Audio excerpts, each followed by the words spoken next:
In 2016, when God called us to plant a new church in Tifton, Georgia, one of the most difficult things was choosing a name for the church.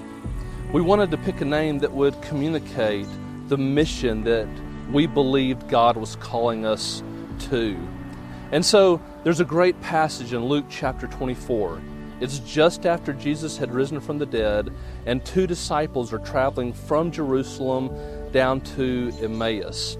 And it was on the road to Emmaus that Jesus met these disciples.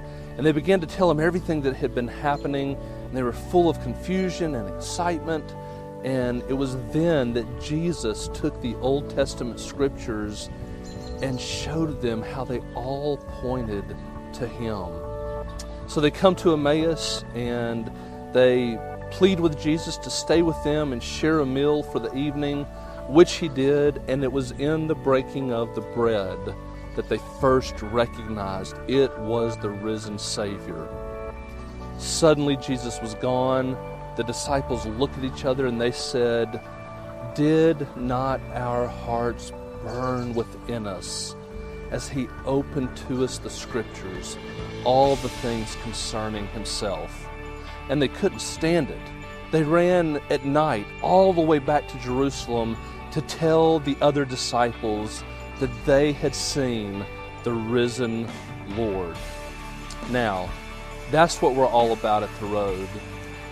We want to have that same experience of our hearts burning within us as the scriptures are opened and we see Jesus. We want to experience the presence of Christ and his fellowship as we fellowship with one another, and we want to tell others. We want others to experience this wonderful thing called grace, called the gospel, that we have experienced because of who Jesus is and what Jesus has done. So we are inviting you along with us on this journey. Come and see what God is doing at The Road.